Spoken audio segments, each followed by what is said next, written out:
Hey guys, welcome back to Vikram tutorial. आप देख रहे हैं आपका चहेता चैनल विक्रम ट्यूटोरियल। हाजिर हुआ हूं आज के बायोलॉजी सेशन के साथ। तो चलिए शुरुआत करते हैं। और आज का एक सबसे पहले कोट हो जाए, खुशियां आए जिंदगी में तो चख लेना मिठाई समझकर। खुशियां आए जिंदगी में तो चख लेना मिठाई समझकर, और दुख भी आए जीवन में जब गम आए तो उसे भी खा लेना, कभी भी मिठाई नहीं बल्कि दवाई समझ करके। तो इसी शब्दों के साथ शुरुआत करते हैं आज का पहला अब पॉइंट। तो हम लोग अभी बायोलॉजी में पॉइंट वाइज हम लोग एक्स्ट्रा क्वेश्चन ले रहे हैं और जबरदस्त चीज बता रहे हैं, तो ध्यान रखिएगा। तो सबसे पहले क्या है, भारत में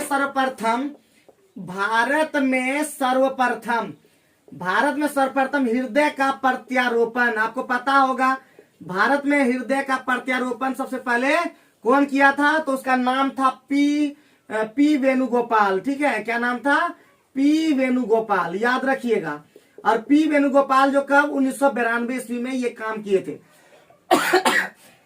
तो भारत में सबसे पहला हृदय का प्रत्यारोपण करने वाले जो वैज्ञानिक थे उनका नाम था पी वेणुगोपाल। अगर वर्ल्ड में पूछ दे तो हृदय का प्रत्यारोपण कौन? तो क्रिश्चियन बर्नार्ड। ठीक है, क्रिश्चियन बर्नार्ड। तो याद रखिएगा, दोनों ही बहुत ज्यादा इंपॉर्टेंट। अगर वर्ल्ड में पूछे हृदय का प्रत्यारोपण करने वाला पहला, तो वो हो जाएगा आपका, क्या हो जाएगा? Christiaan Barnard. और भारत में हृदय का प्रत्यारोपण करने वाले वैज्ञानिक का नाम था पी वेणुगोपाल। अच्छा लगा ना पॉइंट? आइए बढ़ते हैं नेक्स्ट पॉइंट की ओर। हम पॉइंट बाय पॉइंट बायोलॉजी के सारे सेशन को जबरदस्त कर देंगे। बस आपको क्या करना है, कंटिन्यू वीडियो को देखना। हम न्यूमेरिकल का भी वीडियो ला रहे हैं, धीरे धीरे करके ला रहे हैं, थोड़ा टेंशन मत लीजिए। ठीक है, जितना भी हम बनाए हैं सारा वीडियो को एकदम मजे ले लेकर के कंप्लीट कर दीजिए। इतना अच्छे से कंप्लीट कर लीजिए कि आपके दिमाग में बैठ जाए। अब आगे बढ़ते हैं, वैसा धमनी। ठीक है, धमनी के बारे में हम लोग पढ़ा दिए थे। तो वैसा धमनी जिसके अंदर जो होता है अशुद्ध रक्त प्रवाहित होता है। जिसके अंदर अशुद्ध रक्त क्या होता है? प्रवाहित होता है। उसका क्या नाम होता है? जल्दी बताइए। उसका नाम होता है फुफ्फुसीय धमनी। क्या नाम होता है मेरे प्यारे दोस्त, प्यारे स्टूडेंट? क्या नाम होता है? फुफ्फुसीय धमनी। तो याद रखिएगा, बहुत ज्यादा इंपॉर्टेंट है। और वैसा धमनी जिसमें क्या होता है?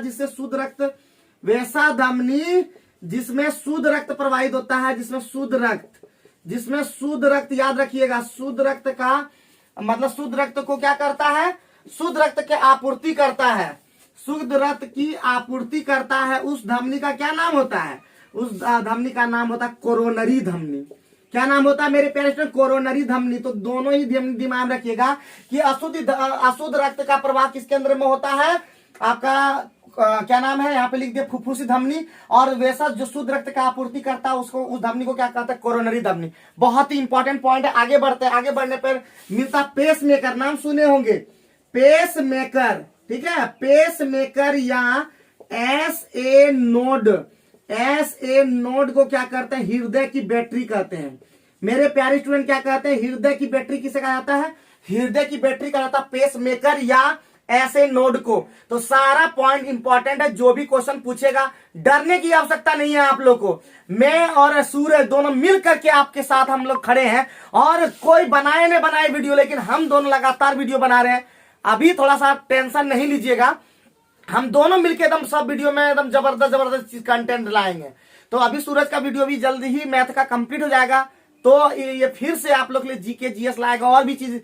देखिए, सूरज एकमात्र ऐसा हमारा स्टूडेंट अभी जो अभी बोल रहे हैं लगातार वो वीडियो ला ही रहा है, रुका नहीं है। और हम भी उसके साथ मिल करके बना रहे हैं। तो ध्यान रखिएगा, आप लोग के साथ मिल करके हम काम करेंगे। बाकी हमारे कुछ लोग भाव खाते हैं, तो इसमें हमारा कोई गलती नहीं है। अगर अभी उनको दिक्कत है तो चलिए, दिक्कत के साथ हम आपके सारे प्रॉब्लम को कंप्लीट कर देंगे। ठीक है, तो अभी हम लोग ये सब करते हुए चलेंगे और डरने की कोई आवश्यकता नहीं है। कंप्लीट वीडियो देखिएगा, और कंप्लीट के अलावा कुछ नहीं, आधा अधूरा नहीं देखिएगा। बीच में इसके तो बिल्कुल नहीं कीजिएगा। ठीक है, 1 घंटा टाइम आप मेरे लिए नहीं निकाल सकते हैं क्या? एकदम निकालिएगा। और मेरे लिए क्या, ये आपके लिए है, आपके फायदे के लिए। तो आप लोग प्लीज देखिएगा। हाँ, चलिए आगे बढ़ते हैं। आगे बढ़ने पर मिलता है कि मानव शरीर के अंदर, ठीक है, मानव शरीर के अंदर, एकदम आराम से लिख रहे हैं। देखिए, मानव शरीर के अंदर शरीर के भाग का 7% हमारा क्या होता है, ब्लड होता है। 7% क्या होता है, रक्त होता है। याद रखिए, शरीर के भार का 7% क्या होता है, याद रखिए 7% क्या होता है, रक्त पाता है। तो शरीर के भार का 7% क्या होता है, ब्लड पाया जाता है। 7%, ध्यान रखिएगा, ठीक है। इंपॉर्टेंट पॉइंट है, सारे इंपॉर्टेंट पॉइंट आप लोग। आगे के पॉइंट में जो है, नेक्स्ट पॉइंट में, कॉकरोच के खून का रंग। आप लोग को पता होगा, कॉकरोच जो पढ़े होंगे कि कॉकरोच के खून का रंग, कॉकरोच का खून के का रंग कैसा होता है, तो इसका होता है सफेद होता है। तो कॉकरोच के खून का रंग कैसा होता है, सफेद होता है। पॉइंट बाय पॉइंट लिखते चलिएगा, ठीक है। एकदम फिर बोल रहे हैं, बोर नहीं होना है। हम हमेशा बोलते हैं, क्लास में भी बोलते हैं, यहाँ भी बोलते हैं कि एनर्जेटिक रहना है, पढ़ना है जबरदस्त, एकदम इतना जबरदस्त पढ़ना है, हर पॉइंट को दिमाग में रखते हुए चलना है। ग्रुप डी देखिए, कोरोना हो या फोरोना हो, आपको लगातार मेहनत करते रहना है, क्योंकि कभी ना कभी तो एग्जाम होगा। और उस एग्जाम में अभी आप प्रिपेयर नहीं करेंगे तो जो बच्चे अभी प्रिपेयर करते होंगे उसका न होकर के आपका होगा क्या, नहीं होगा ना। तो लगातार मेहनत करते रहना है। कंपटीशन लाइफ में एकदम मेहनत करना है, चाहे किसी भी क्लास की स्टूडेंट हो, मेहनत तो करना है आपको। आइए आगे बढ़ने पर आपको मिलेगा सबसे बड़ा WBC, सबसे बड़ा जो होता है आपका, सबसे बड़ा रक्त कण, सबसे बड़ा WBC का नाम है मोनोसाइट। क्या नाम है, मोनोसाइट। याद रखिएगा, बहुत ज्यादा इंपॉर्टेंट है। सबसे बड़ा जो होता है, सबसे बड़ा मोनोसाइट होता है WBC, और सबसे छोटा होता है, छोटा क्या होता है आपका, लिम्फोसाइट।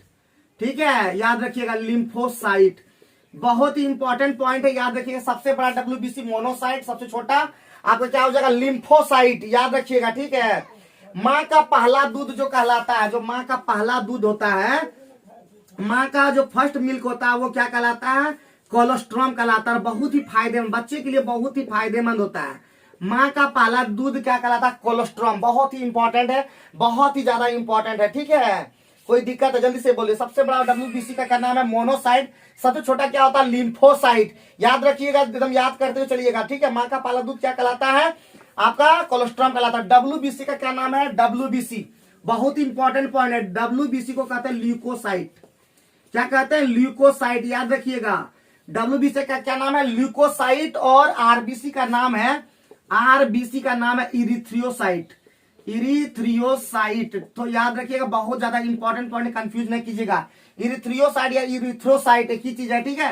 इरिथ्रियोसाइट या इरिथ्रोसाइट। फिर से बोलो, WBC का नाम क्या है, लिम्फो, आपका क्या हो जाएगा, ल्यूकोसाइट। और आपका RBC का क्या नाम है, इरिथ्रियोसाइट। और सबसे बड़ा WBC क्या होता है, मोनोसाइट। अच्छा, छोटा कौन सा होता है, लिम्फोसाइट। तो बहुत ही कंफ्यूजन वाला क्वेश्चन है, ये ध्यान रखिएगा। और बराबर एग्जाम में देखने को मिलता है, तो ध्यान भी रखते हुए चलना है। और हर एक पॉइंट इंपॉर्टेंट हम बताते हैं, याद रखिएगा, हर एक पॉइंट आपके लिए इंपॉर्टेंट बताते हैं। जितना टाइम आप वेस्ट करते हैं अलग वीडियो देखने में, उतना ही टाइम अगर आप हमारे वीडियो को देख लेंगे तो मुझे पूरा उम्मीद है कि बायोलॉजी आपका ठीक हो जाएगा। और ठीक अगर नहीं भी हो जाएगा तो एग्जाम तो जरूर निकल जाएगा, ठीक है। तो माँ का पहला दूध क्या कहलाता है, कोलोस्ट्रम। और सबसे बड़ा, फिर बोल रहे WBC क्या होता है, तो आप लोग देख लीजिएगा सबसे बड़ा। और फिर WBC का नाम क्या है, ल्यूकोसाइट। और RBC का नाम है इरिथ्रियोसाइट। आगे बढ़ते हैं, हीमोफीलिया।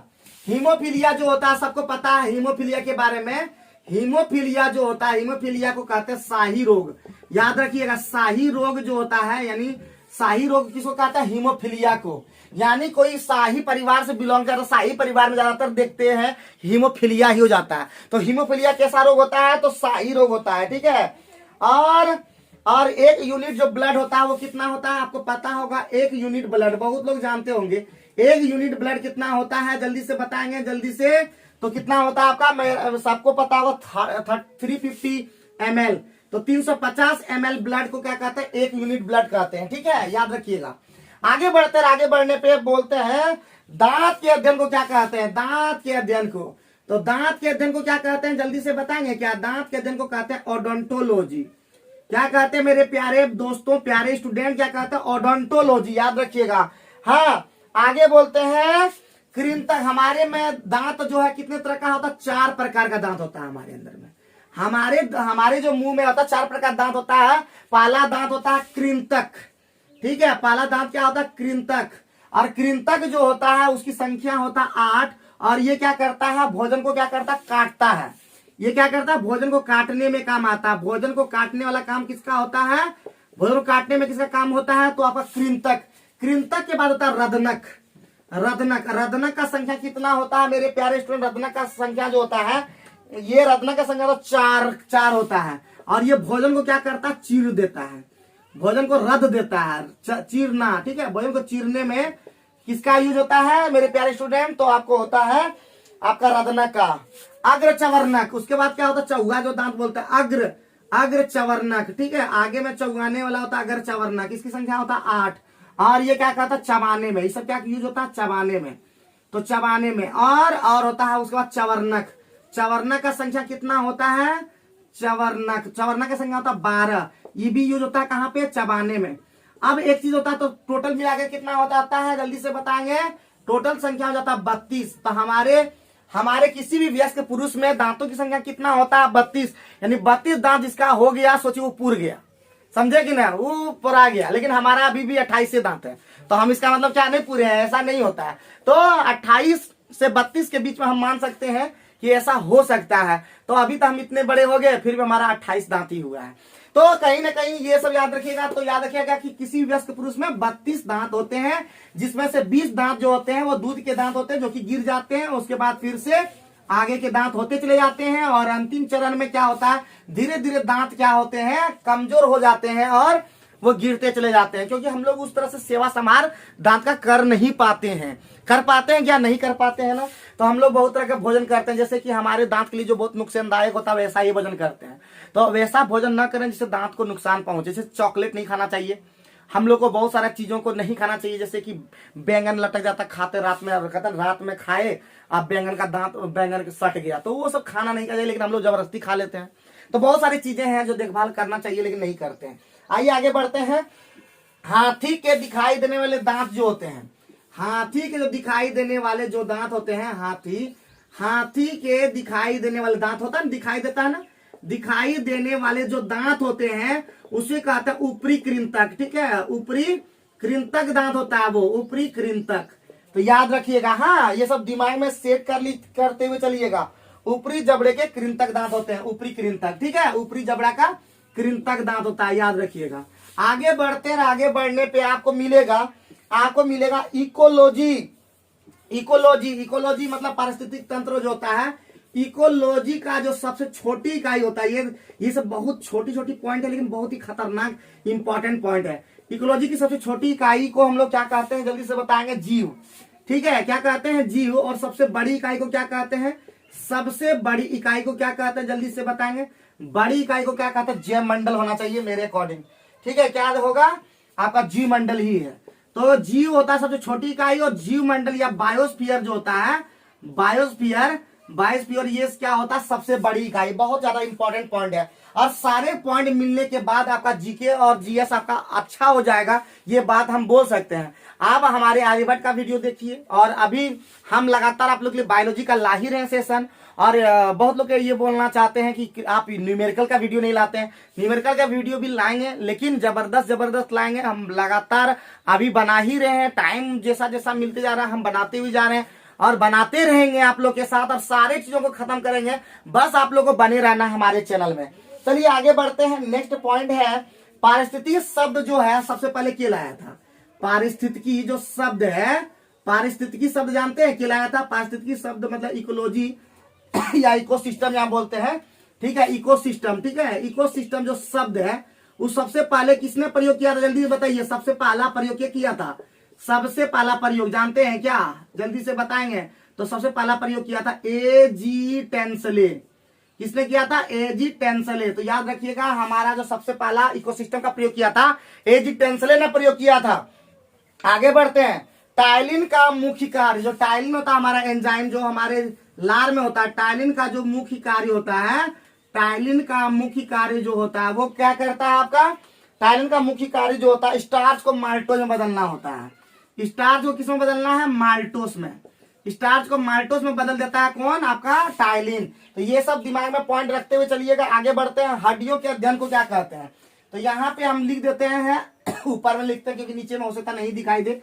तो आगे हम लोग लिखते हैं कि हड्डियों के अध्ययन को क्या कहते हैं? जल्दी से बताएंगे क्या? हड्डियों के अध्ययन। तो हड्डियों का अध्ययन किसके अंदर में किया जाता है? हड्डी। तो हड्डी जिसको बोलते हैं बोन्स, बोन्स के अध्ययन को क्या कहते हैं, बोन्स के अध्ययन को क्या कहते हैं मेरे प्यारे स्टूडेंट, ऑस्टियोलॉजी। क्या कहते हैं उसको, ऑस्टियोलॉजी। हड्डियों के अध्ययन को क्या कहते हैं, ऑस्टियोलॉजी। तो ये सब दिमाग में रखिएगा। वयस्क में कशेरुकाओं की संख्या, वयस्क में कशेरुकाएं, कशेरुकाएं की संख्या कितना होता है, तो होता है 26। और बच्चे में होता है कितना, बच्चे में कितना होता है, तो आपको पता होगा ये वाला 33। ठीक है, बच्चे में 33 होता है, जबकि वयस्क में 26 ही होता है। धीरे धीरे कशेरुका की संख्या घटते चला जाता है, तो ध्यान रखिएगा ये सब बात।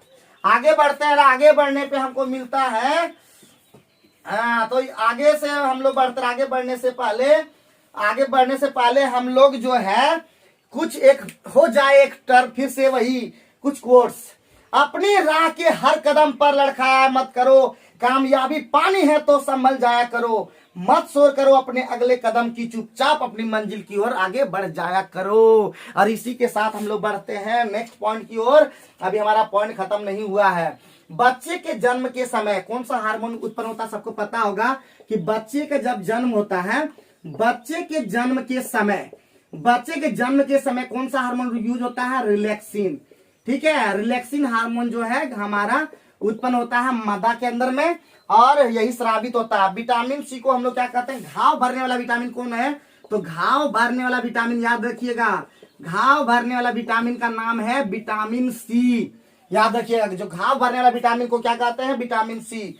सबसे तेज गति से बनने वाला विटामिन, सबसे तेज गति से, याद रखिएगा, सबसे तेज गति से बनने वाला विटामिन का नाम, बनने वाला विटामिन कौन सा है, जल्दी से बताएंगे तो आपको पता होगा, विटामिन डी। कौन सा विटामिन, तो विटामिन डी, जो सूर्य के प्रकाश में पाया जाता है। तो ये सब जो बहुत ही इंपॉर्टेंट, देखिए हम हर एक पॉइंट, देखिए आपको लग रहा होगा कि हर एक जो पॉइंट है, एक भी पॉइंट छूट जाए मतलब आपका एग्जाम में एक क्वेश्चन छूट सकता है। तो हर एक पॉइंट हम आपके लिए बहुत ही ज्यादा जबरदस्त लाए हैं, तो एकदम घबराने की कोई जरूरत नहीं है, एकदम जबरदस्त लेके आए हैं। अब आगे बढ़ने पे आपको मिलेगा क्या, सबसे पहले एंजाइम को हम क्या कहते बता चुके थे कि एंजाइम भी एक प्रकार का क्या है, प्रोटीन है। एंजाइम क्या है आपका, एंजाइम एक प्रकार का क्या है, प्रोटीन है, और ये क्या काम करता है, जैव उत्प्रेरक की तरह काम करता है। तो जैव उत्प्रेरक की तरह कौन काम करता है, तो आपका एंजाइम एक प्रकार का क्या होता है, प्रोटीन होता है, और ये एसएससी के एग्जाम में आ चुका है। हाँ, आगे बढ़ने पर बोलते हैं, क्या बोलते हैं, हाइपोथैलेमस। हाइपोथैलेमस के बारे में हम बता दिए थे, भूख प्यास ये सब कहां से आता है, हाइपोथैलेमस। ठीक है, हाइपोथैलेमस बहुत ज्यादा इंपॉर्टेंट है, बताए थे भूख प्यास का केंद्र कहां होता है, हाइपोथैलेमस। और हाइपोथैलेमस को बोलते हैं सुपर मास्टर या हेड मास्टर। क्या कहते हैं, सुपर मास्टर, और सुपर मास्टर को कह सकते हैं हेड मास्टर। ठीक है तो हाइपोथैलेमस को क्या कहते हैं, सुपर मास्टर या हेड मास्टर ग्रंथि भी कहा जाता है। ठीक है, ये क्या कहलाता है, सुपर मास्टर या हेड मास्टर ग्रंथि। आगे बढ़ने पे हमारा पॉइंट है कि पीनियल ग्रंथि जो होता है, पीनियल ग्रंथि का नाम सुने होंगे, पीनियल ग्रंथि। ठीक है, सब पॉइंट एकदम इंपॉर्टेंट है। पीनियल ग्रंथि जो होता है वो होता है अग्र मस्तिष्क के थैलेमस में, अग्र मस्तिष्क के थैलेमस में जो होता है वो क्या होता है आपका, पीनियल ग्रंथि में जो होता है, हाइपोथैलेमस यानी थैलेमस के क्या होता है, मध्य भाग में होता है, और मध्य भाग में होती है जिसे जैव घड़ी, यानी पीनियल ग्रंथि को क्या कहते हैं, जैव घड़ी या क्या कहते हैं आपका, जैव घड़ी या तीसरी आंख कहते हैं। ठीक है, ये जैव घड़ी या तीसरी आंख भी, तीसरी लेड कहते हैं, क्या कहते हैं इसको, तीसरी लेड भी कहा जाता है। याद रखिएगा, बहुत ही ज्यादा इंपॉर्टेंट है। अब है एस्ट्रोजन। तो एस्ट्रोजन के बारे में भी आपको बताए थे, एस्ट्रोजन एक मादा हार्मोन होता है, एस्ट्रोजन एक मादा हार्मोन होता है, और ये अंडवाहिनी के परिवर्तन में, अंडवाहिनी, तो याद रखिएगा अंडवाहिनी के परिवर्तन में ये क्या होता है, सहायक होता है। जबकि जो है प्रोजेस्टेरॉन, एस्ट्रोजन और प्रोजेस्टेरॉन दो को जो होता है मादा हार्मोन होता है, प्रोजेस्टेरॉन क्या करता है, स्तन वृद्धि में सहायक होता है।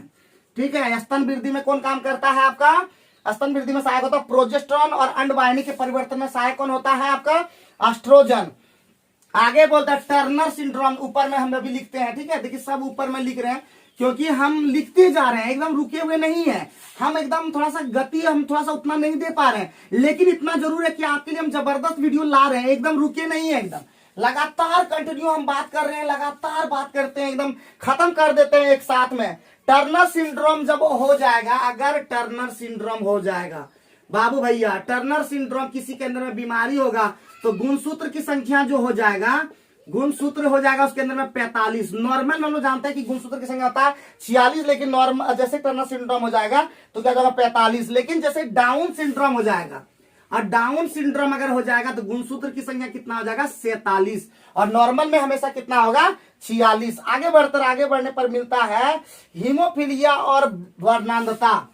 हीमोफीलिया जो होता है, हीमोफीलिया और ये नाइट ब्लाइंडनेस जो होता है, यानी वर्णांधता, सॉरी नाइट ब्लाइंडनेस बोलते हैं, कलर ब्लाइंडनेस, वर्णांधता, ये जो दो रोग होता है वो होता है आनुवांशिक रोग, याद रखिएगा आनुवांशिक। ठीक है, ये क्या कैसा रोग होता है, तो आनुवांशिक रोग होता है। अगर किसी के पापा को है तो बेटा को भी हो सकता है, ऐसा हो सकता है। अब हम कुछ फुल फॉर्म और कुछ इंपॉर्टेंट उससे रोग लेंगे। तो हमारा एसटीडी, तो एसटीडी हमारा फुल फॉर्म होता है सेक्सुअली ट्रांसमिटेड डिजीज, ठीक है, ट्रांसमिटेड डिजीज, और इससे ये रोग होता है, उसका नाम है गोनोरिया। ठीक है, इसमें कौन होता है, एसटीडी का रोग का एक क्या उदाहरण है, गोनोरिया।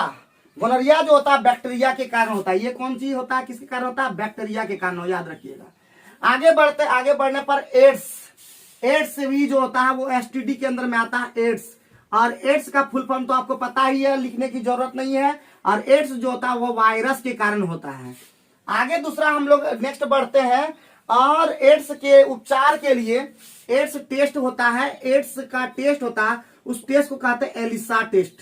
क्या कहते हैं, एलिसा टेस्ट। एलिसा का फुल फॉर्म होता है, ई का मतलब इंजाइम, एल का मतलब एंजाइम, और एल का मतलब लिंक्ड, एंजाइम लिंक्ड है ना।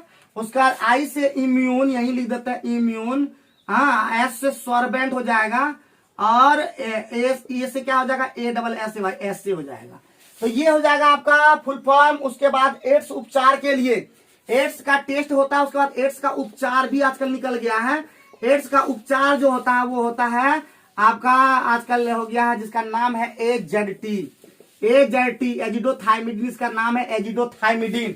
लिखते चलिएगा, ठीक है, एजिडोथाइमिडीन। हम लोग पहुंच गया अंत की ओर, टेंशन नहीं लीजिएगा, हम लोग एकदम बढ़ते रहेंगे। आधा घंटा 1 घंटा वीडियो बने उससे टेंशन नहीं लीजिएगा, लेकिन हम आधा 1 घंटा में जो बनाते हैं बहुत ही ऑथेंटिक बनाते हैं, और उसको लगातार आप सुनते चले जाइएगा ना, तो आपको सब चीज समझ में आने लगेगा। और आप क्या कीजिएगा, अपना स्पीड बढ़ा दीजिएगा, तो आपको स्पीड में भी आपको देखने को मिलेगा। जैसे जैसे आप स्पीड बनाई, मतलब आवाज कर दीजिएगा, आपको स्पीड में सारा चीज वीडियो में बनते चला जाएगा। तो आप लोग स्पीड के अंदर में भी इसको बना देख सकते हैं। ग्लूकोज को हम लोग क्या करते हैं, ग्लूकोज का जब अनऑक्सी या अवायु श्वसन, ग्लूकोज का जब हम लोग अनऑक्सी श्वसन करते हैं तो हमारा जो प्राप्त होता है वो क्या होता है, जल्दी से बताएंगे क्या, इथाइल अल्कोहल। इससे क्या बनता है आपका, इथाइल अल्कोहल। और इथाइल अल्कोहल का फॉर्मूला आपको पता होगा, C2H5OH। तो ये जैसे होगा, आगे बढ़ने पे मिलता है ग्लाइकोलिसिस का अंतिम उत्पाद। ग्लाइकोलिसिस जो करते हैं, प्रोसेस होता है ग्लाइकोलिसिस, ठीक है, सॉरी, तो हम अंग्रेजी में लिख देते हैं ग्लाइकोलिसिस, ठीक है। ग्लाइकोलिसिस का जो अंतिम उत्पाद होता है, अंतिम उत्पाद जो होता है वो होता है पाइरुबिक अम्ल। क्या होता है मेरे प्यारे स्टूडेंट, पाइरुबिक अम्ल।